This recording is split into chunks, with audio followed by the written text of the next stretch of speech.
Welcome to Festival Fridays at Fourth Line Theatre. My name is Kim Blackwell. I'm the artistic director here. My first friend that I get to chat with is Korin Cormier, and Korin is the costume designer on both the Tilco Strike, which you're seeing tonight, and the Cavan Blazers, which is coming in August. So would you join me in welcoming Korin, please?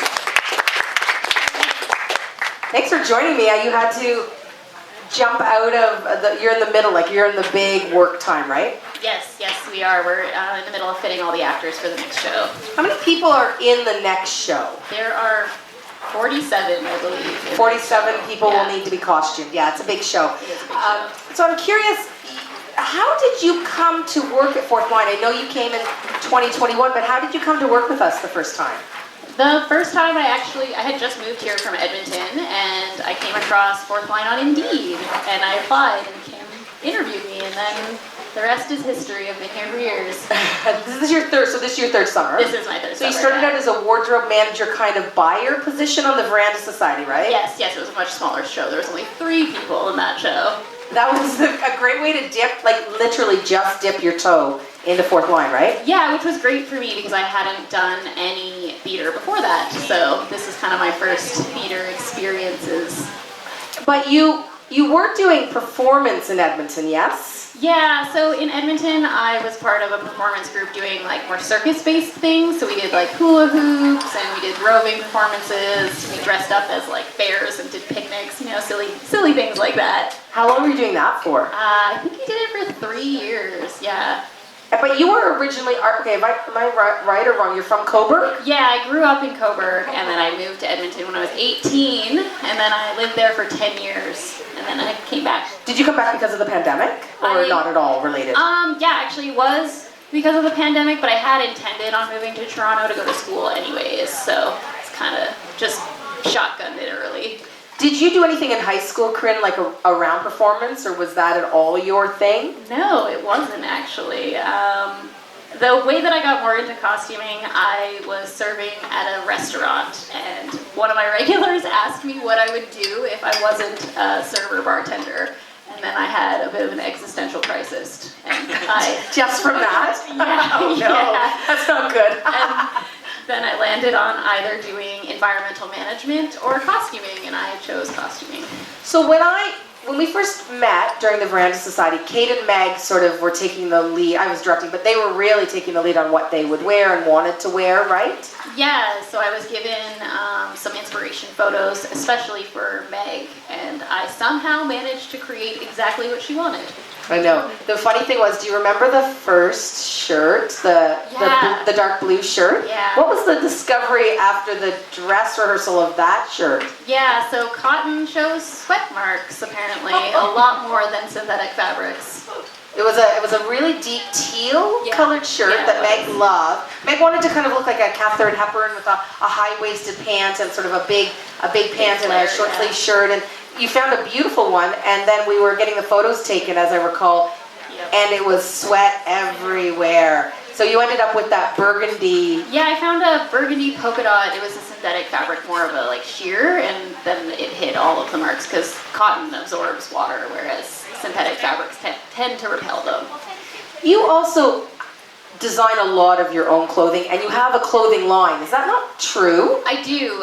It's a little bit on hold right now because of school, because I go to Seneca College right now, but yeah, that is eventually the plan. I actually made the pants I'm wearing. Yeah, I love those. You have such great style. They're my favorite.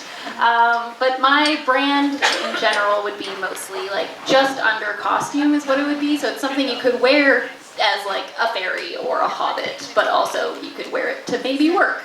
I love that is the 2 things that could happen with the clothing that you design. Work and fairy hobbit.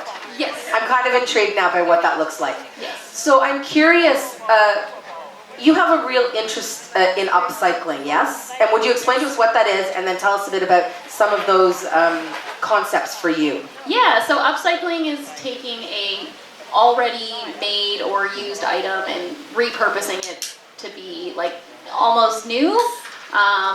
There's a lot, they call it thrift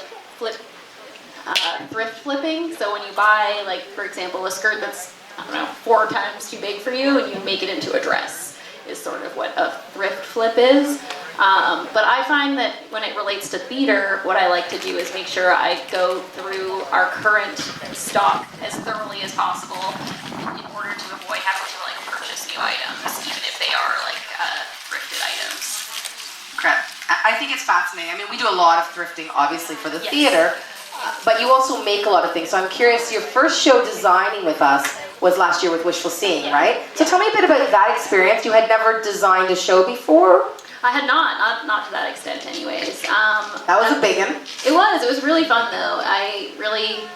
It was fun because we don't make all of the items because obviously we don't have enough time to do that. And so when you picture something in your head, you're like, oh, this would be incredible, but I can't make it from scratch, so I have to pick things that we already have or try and source them.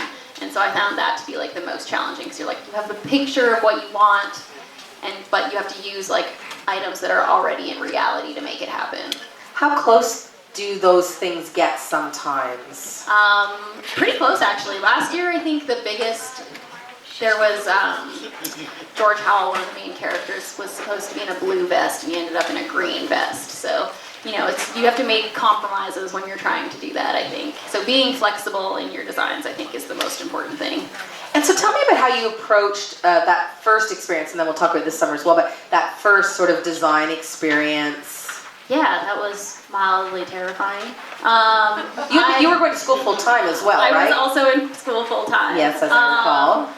Yeah, it was, I found that I hadn't read a lot of scripts in the past, so I found that I had to read the script many more times than I did this year, just because it's hard to keep characters straight, I find, when I'm reading a script. Right. But, yeah, I definitely was a lot more specific in my designs for last year, and I realized that you need to be flexible, and so, like, coming with the show this year, I was, like, a little more general, but still specific in, like, color more so than specific design. Tell me about Wishful Seeing. I'm thinking of things like Townsend Ashby. Did anyone see Wishful Seeing last year, the murder mystery? So Townsend Ashby was thank you, Lindy did, yes, I know her. He was the young bon vivant lawyer from Toronto, yes. And you put him in that, and built that mustard suit, yes, right? Yeah, there was it was a beautiful, beautiful suit, and hopefully, yeah, that suit, I wasn't actually sure on the color until I met the actor, and the first day of rehearsals, he was wearing a burnt orange rain jacket, and then I realized that because I was stuck between maroon and burnt orange, and I really wanted him to stick out because he was so bougie, and so just like almost full of himself, and so I tried to make the color kind of be like, look at me. And then how was it, I'm thinking of someone like Martha Renwell, the granddaughter of the minister, Thaddeus Lewis, that Robert played. You tell me about that outfit, because I think in some ways it was the most radical outfit. It definitely was. So in the 1800s, in the later 1800s, these things called bloomers came out, and it was really the first time women ever wore pants, and it was a very like radical idea of having women in pants, and so I felt that since she came from the city and she was very like confident and like understood herself, that she deserved to be in like something that was radical for the time. And the color was red because of the confidence, and a lot of people associate red with confidence. So you had her almost in like an outfit that had red pants and then like a long jacket, or... And there was a jacket with a skirt on it that allowed her to look significantly different than the other women in the play. The other women were in hoop skirts, and they were very like pink, like Versailles, like very fancy. Yeah, and I felt that putting Martha in a more modern outfit would kind of make her more relatable, especially to young people, and seeing that confidence in someone I thought would be really cool. So did you research the time period and the clothing? Like, tell me how, besides reading the script, what else happens when you're getting a handle on it, okay. The period? Last year specifically was great timing, because since I was in school full time, I was in a costume history class, and so it just landed like very perfect. And I knew there would be a lot of era costumes, so I made sure to pay attention in that class. So that's where I got the majority of my research done. But Pinterest is also a great place to research. It is truly a good place. That's Yes. true. That is true. So now, do you sketch costumes, or where are you at with sort of that whole, in terms of your training and your progression as an artist and a designer? Yeah, I definitely, I do prefer to sketch. I find that this year I found it difficult to sketch for some reason, so I did more photos. However, What did you call them, mood boards? Mood boards, Oh, yeah. okay. Just like, getting a feel for how things should be. But sketching definitely helps you, if you do it repetitively, the same character, it really helps you narrow down like the personality you want to come out through the clothing. And I know what our conversations were like, but maybe just explain sort of what is that sort of director-designer relationship like? Yeah, I definitely like feedback, constructive feedback. I find we are creating a collective vision. It is not a singular person. Obviously, there is a person in charge who has a vision, but collectively we're working together to put something on, and like someone else might see things in a good way that are different than what you're trying to achieve, right? So I find talking to directors and other and cast members, like actors, about Like bringing them into ownership of their opening costume? discussion about that, because everybody's idea of this character's personality might be slightly different, and in order to create like a solid fictional character, it does need like constructive criticism and good feedback. And tell me about what the team, to sort of create a show like what we're going to see tonight with the Tilco Strike. What's the team? How many people are needed to create this vision, or how many do we give you? Maybe that's a better way to put it. I feel like I just opened a door there. Yeah, I have my costume assistant who is fantastic, and they typically do a lot of the, if we need shoes, or if I need something from our costume crypt, or I typically send them to do those things, because I'm the one who has to put the costumes together. And then we also have a builder, which is my favorite position. I love sewing. Have you always sewed? I've sewn since I was like 13, I think, around there. Same with me when I took grade 8 home ec and I made Big Bird at Adam Scott. Yeah. I've always sewed. I love sewing. It's so fun, and I don't like winding a bobbin, I'm just going to say that. Sometimes if I run out of a bobbin, while I'm sewing, I'll just stop sewing because I don't want to redo it. It's too much. It's too much. But my builder typically has usually between 3 and 5 builds to do in a show. So for Tilco, the pair of pants that the character Rita's wearing, were built. And then there's a couple of dresses in one of the celebratory scenes that they were built specifically. The good part about having builds done, is that it is exactly my vision. There's no compromise, right? I'm like, this is what I want, and this exact thing is what I get. So you have a builder, you have the assistant to the designer. Oh, and we have a wardrobe manager. What's that position do? Yes, the wardrobe manager is behind backstage every single night and helps with quick changes and make sure all the laundry's done. They're really important to the show, honestly. And if anything like breaks halfway through the show, they'll like repair it quickly, things like that. Yeah, they're very essential. So in terms of in our wardrobe situation, in terms of building costumes, is it drafting patterns? And maybe you can explain what that is, or can you even, I guess Fabricland still exists, so you can buy pre-made patterns. Yes. Personally, I prefer to draft. So drafting, in order to make clothes, you need basic outlines of a shirt or a pair of pants, and then you can manipulate those to make them into anything. Like all the pieces of it, right? So like you need a sleeve, you need the front and back, and you can make those from scratch, and then you have to manipulate them to make clothing. I personally prefer to do that, because if you buy a commercial pattern, they sometimes have really weird things going on in them, and they're a lot harder to fix than if you're making it from scratch. How do you learn to draft? And it's also, why is it on that thick brown paper as opposed to real, like patterns that you buy are on that tissue paper? Yeah, and do you know the answer to this? Yes, never cut out a commercial pattern. Just trace the size. I know. Okay.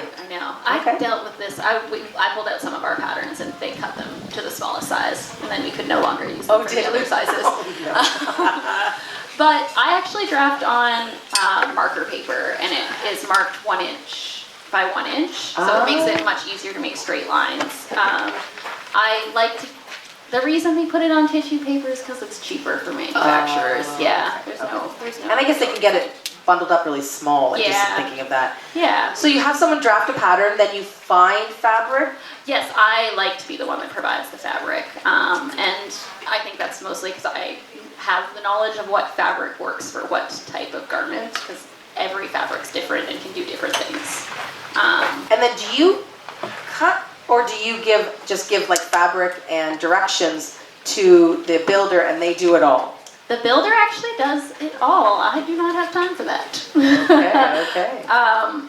Yeah, the builders are extremely talented people. It is drafting and making clothes is not easy. It takes a lot of time. And men's clothing, especially for me, like I could make I have made a blazer, but I generally can make a fine dress or a skirt. A skirt is very easy, and I know a buttonhole and a zipper generally, but drafting men's tailored clothing, that's quite a thing. Yeah, tailored clothing is really fun. Actually, I took a class this fall in the spring that taught me how to make tailored garments, and tailored garments actually have pieces of canvas inside of them that like help give them structure. Like through what would be through? It would be through the back and down the front, and it helps keep your suit jacket stiff, which is why you can't wash them in the washer. But lining things is probably the most difficult, but the most satisfying, because you pull it all out and all of a sudden you have this like gorgeous finished garment. But so nice. Yeah, and the lapels you have to like fold them and stitch them down, and then you take the stitching out and you can't press them, and there's a lot of rules. But the shapes are a lot easier than women's wear, because women are a lot more curvy. Explain to me the difference between cutting and with a pattern or is it exactly the same? What is draping? So draping is when you take you think draping is about a dress, but it's not always. So draping is when you build a pattern on a dress form. What we would call a Judy? A Judy, yeah. Okay, yeah. okay. A Judy or a Jimmy, depending. Okay, yeah, okay. A dress form probably is the way to say it now. That's dress. No gender. So you would take a piece of fabric and you put it on the mannequin, and you sort of pull it and pin it, and then you trace it. Whereas a flat pattern, you have, like if you have blocks is what they're called, and they're just basic outlines of human bodies. And you can use those to like make a certain pattern. So there's some things that you would drape over drafting on paper. So like a wrap dress is something you would want to drape, like a wrap dress is something you would want to drape. Or like anything that has a lot of gathering, you would want to drape versus draft. Okay, so tell me about the Tilco Strike and some of the highlights and challenges of the costumes we're going to see tonight for you. Yeah, so in the Tilco Strike, color theory is very important to me. I use colors to help differentiate different groups of characters to help the audience visualize the difference. You're telling story through groups of people in color? Is that what you mean by color theory? Yeah. So I use color to make it obvious which group characters belong to. And then I also did a kind of monochrome look for the Tilco 5, and that was the most difficult, finding all the items in the same color. Really? Yeah. Yeah, so did each one of those women, those strike women, they had their own signature color? Yes. And that's what we'll see tonight? And that's what you'll see tonight. And that then was you had sort of I don't want to give this away because I want people to be able to discover it themselves, but you have a whole palette for people who are on strike, and then another palette for scabs, yes? Correct, yeah. And it just makes it easier to visually see the difference when there are many characters on stage. Because it's interesting how to tell the story through costumes. I mean, so much of what happens here at Fourth Line, in some ways, is the play, the actors, and the costumes. Because we don't have big sets, we can't possibly do set for this size of a space, right? Yeah, absolutely. I also like to, discuss with actors like what they might think that their character would not necessarily wear, but in the Blazers we gave all of them bandanas, and how they chose to wear the bandanas is up to them. Like what do they think their character will do with this? So I like being able to provide things for actors to kind of use, like personalize. I don't know if that's the right word. To personalize, because they are more intimate with the character than I am, even though I've read the script like at least 8 times and watched it at least 4. So is what's the biggest challenge out here in terms of building costumes and maintaining costumes for the 4.5 week run? Yeah, I would say you don't realize how hard, how delicate some fibers can be. So I find here the best thing to make sure is that everything has been reinforced, like at the armpit, or if it's going to be tucked in a lot, to make sure we're checking to see if the fabric's going to be like, when it rubs a lot and it starts to fade. So things like that we're always looking for, making sure that like the crotch and pants are reinforced, that there's belt loops, because things stretch out and you wear them for 4 weeks straight. Yeah. And so, talk to me a bit about making costumes for quick changes. I know that I know there's some quick changes in this show, but Wishful Seeing was brutal, because I forget that the people can't just be new characters in 40 seconds. I choose to forget. So talk to me about how you alter costumes that you've built to make them quick changeable. Yeah, actually snaps are my nemesis. But they're your nemesis? Yeah, I sewed on at least 100 snaps last year. But snaps are the best way to do quick changes. So if you have a button-up shirt, you sew buttons on the front and then snaps on the inside so that they can, I call it hulking out, because you can just pull the shirt off. Hulking out, I see. Yeah. Okay, gotcha. Like pull yourself out of it. Yeah. But they're actually much harder to put on. So you kind of have to think like, which shirt are they taking off and which one are they putting on? Because snaps are really harder to do up than buttons. Fun fact. So that is one of the ways we do it. We also sometimes we'll use Velcro instead, but Velcro kind of does this weird rippling effect on it, so I try to avoid using it. We also will sometimes put zippers in like cool, fun places, like at the front instead of at the back, just so that an actor can change without help. I think, yeah. I hate Velcro though. Try to avoid it.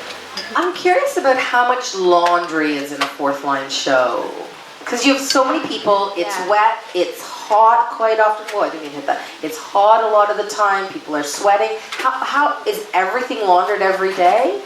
No, actually. There are a lot of things that we can't launder every day, like especially things made of wool, like wool slacks cannot be done every day. So the things that we cannot wash, we typically spray down with a vodka water mixture that keeps bacteria from you take vodka and you mix it with water and you spritz all of the unseemly areas. Yeah, and that makes them not smell. Yes. Yeah, people get hot here. And we put people in winter coats here. We put people in frock coats. We put people in fur coats, things that are not comfortable for this weather. And then we also provide underlayers that help keep the sweat from getting on the outer garment, and we wash those every night. So that's undershirts, singlets. Yeah. And socks, things like that. And then we also typically, if it's a button-up shirt that can be washed, we'll wash those every night too. So there's 2 other places I think that I know of that we get costumes from, and I want to just quickly talk about that. One is we rent some stuff. Mm-hmm. So talk to me about renting costumes and where we do that, because it is kind of magical. There are people that exist that have historical costumes, right? Yes, this is my favorite thing to do. There's this place in Toronto called Thunder Thighs, which is the best name, and they're a costume rental store, and it is basically a giant 2-level warehouse that is organized by year, and you can go there. It's my favorite place to go. I spend too much time there, I think, but you can go in there and they'll have like a rack for like the 60s, and then they have like cocktail dresses from the 60s, and you can just go through. My favorite part though about this rental store versus some of the other rental stores is they don't have like pre-made costumes. So when you go there, they have the frock coats in one place, and then they have the shirts in one place, and the pants in one place. And so you, as the designer, get to go there and pick and choose what goes with what, which I really like about that. There are other places where they're like, the pants and the shirts and all are already like a combo that you have to rent, which I don't know. I have my own vision, Right, no, for sure. But we also have, at 4th Line, we have what we call our costume storage. We have a really large, in a very small 1-bedroom apartment in downtown Peterborough. We have a large costume storage. Talk Tell me a bit about that costume storage and how you use it each year. Yeah, we do have quite a large costume library.